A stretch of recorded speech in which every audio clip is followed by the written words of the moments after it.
J'étais trop touchée par ce film là que j'ai vu là, tu sais. Ça m'a tellement fait mal quand j'ai vu Jésus se faire crucifier à la croix, quand j'ai vu qu'il lui mettait des clous dans les mains, Saïd. Je crois que t'as pas compris. J'étais tellement triste, tu sais. Je me suis identifiée à Marie, tu sais, Marie, la mère de Jésus. Elle qui, tu te rends compte, elle voit son enfant et combien elle est triste. Moi, franchement, s'il m'était arrivé la même chose, que j'aurais vu mon fils comme ça mourir à la croix. C'est pas une défaite. Pourquoi, Saïd? C'est une victoire. Toi, t'as attristé. Mais il faut que tu saches que la croix n'est pas une défaite, c'est une victoire. C'est la résurrection, c'est un printemps. C'est le Christ qui a triomphé de Satan, qui a triomphé du péché. Et là, au lieu d'être triste, toi, tu es comme dans les films américains. C'est missionnel, c'est sentimentalisme. Mais la puissance de la croix, c'est que Jésus nous a libérés. Il a été crucifié, suspendu entre le ciel et la terre. Et nous, on voit ça une défaite. Mais la croix est une victoire, c'est une résurrection. C'est ça que tu dois comprendre, Fatima. Vu de cette manière, Saïd, c'est vrai que ça m'enlève un peu de tristesse, mais quand même, tu sais, je me suis mis on dirait pas. Je me suis mis dans la peau de Marie, là. Tu sais, j'étais un peu dans l'action du film. Ah ouais, refais le geste. Mais là, ça me fait du bien, là, de savoir ce que tu dis, de savoir qu'en fait, Jésus, il avait une mission bien précise. C'était de nous rapprocher du Père. Nous qui étions perdus autrefois, il a donné sa vie à la croix pour que nous puissions être réconciliés avec Dieu, pour que nous puissions avoir cet accès auprès du Père, pour que nous puissions communiquer avec le Père. Et puis qu'on puisse le connaître tout simplement dès maintenant. Et ça, c'est vraiment un grand cadeau qu'il nous a fait quand même quand il a donné sa vie à la croix. Et je veux vraiment le recevoir encore aujourd'hui. À vous, amis de l'essentiel du disciple, sachez une chose. Si vous n'avez pas reçu Jésus, si Jésus n'est pas rentré dans votre cœur, si vous n'avez pas demandé pardon à Dieu, si vous n'avez pas confessé vos péchés, il est temps de le faire.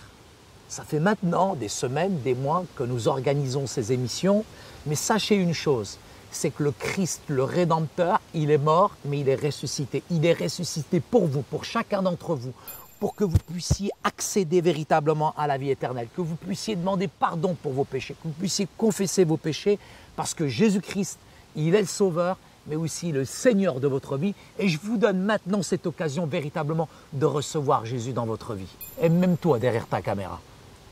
En quelque sorte, Saïd, par rapport à ce que tu viens de dire, ce qu'il faudrait, c'est que les personnes qui ont entendu ce message puissent obéir et qu'ils puissent répondre à cet appel. Mais complètement. Parce que Jésus, il désire que nous puissions être réconciliés avec Dieu.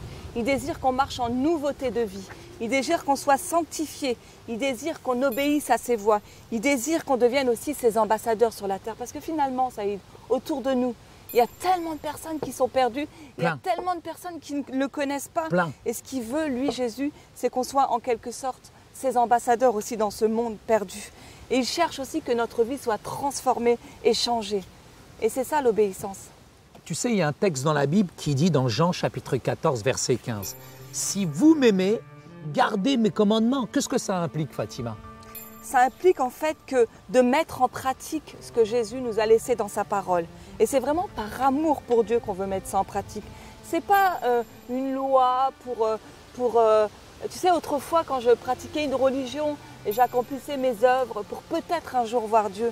Lui, ce qu'il veut, Jésus, c'est qu'on fasse ça en réponse à l'amour qu'on a pour lui. Ça s'appelle simplement une vie d'obéissance. Et il est dit dans 1 Samuel 15, 22, « L'Éternel trouve-t-il du plaisir dans les holocaustes et les sacrifices comme dans l'obéissance à la voix de l'Éternel ?» Absolument pas. Voici, l'obéissance, elle vaut mieux que tous les sacrifices. C'est pour ça que c'est cette vie d'obéissance, Fatima, qui entraîne véritablement l'adoration envers le Seigneur.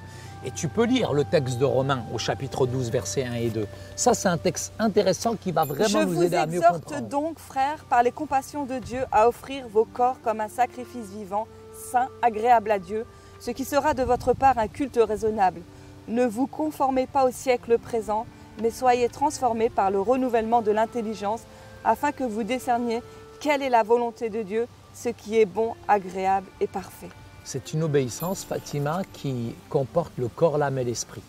Et dans cette obéissance-là, on est en réalité en train de faire une chose qui est extraordinaire, c'est l'adoration. C'est une forme d'adoration, cette obéissance. C'est une forme de reconnaissance, Saïd.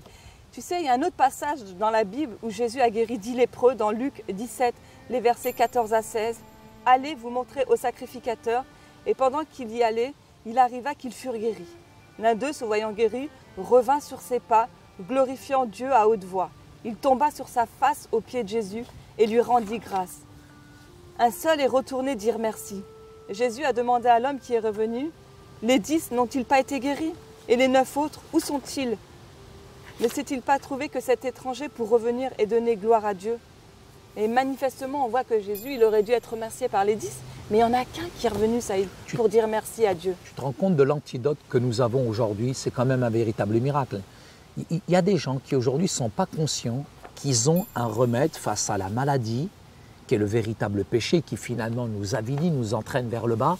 C'est comme cet homme qui finalement découvre cet antidote, mais qui le garde pour lui. Ce serait quand même égoïste. Mais imagine, nous avons la vérité avec un grand V. Nous avons le remède contre la maladie qu'est le péché.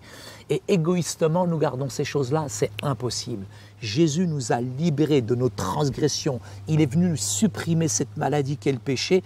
Et en plus, il nous donne une nouvelle vie. Et cette nouvelle vie, tu ne peux pas la garder pour toi. Non seulement il est la vie, il communique la vie, mais cette vie que nous avons reçue, nous devons vraiment la porter.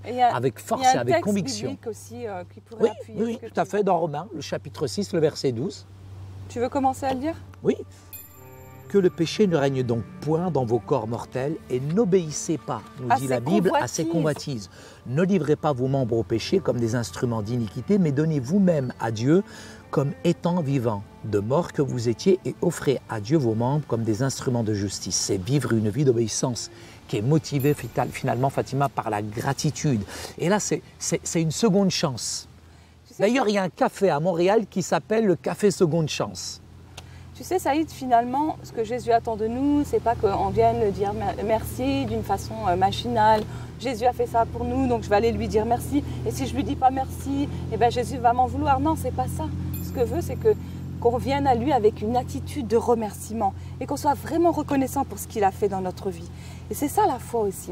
C'est non seulement de croire en des choses qu'on ne voit pas, mais c'est aussi de savoir être reconnaissant envers Dieu. C'est vrai. C'est aussi d'être obéissant.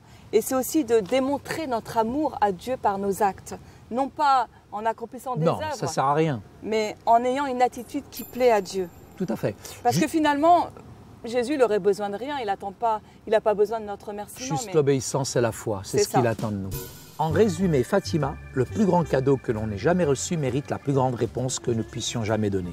Notre foi, notre obéissance et notre reconnaissance sont les 3 façons de répondre favorablement à Jésus. Jésus n'est pas une personne qui est égoïste, Fatima. C'est quelqu'un qui ne nous force pas finalement à l'aimer, mais ce qu'il veut, ce qu'il attend de nous, simplement c'est que nous puissions véritablement comprendre que l'on ne mérite rien. Tout a été donné, c'est une grâce qui finalement a été donnée. Bien que Jésus soit indépendant et n'ait besoin de rien de notre part, il prend quand même plaisir à un acte de louange, d'adoration, parce qu'il nous aime et il veut que nous vivons comme lui a vécu.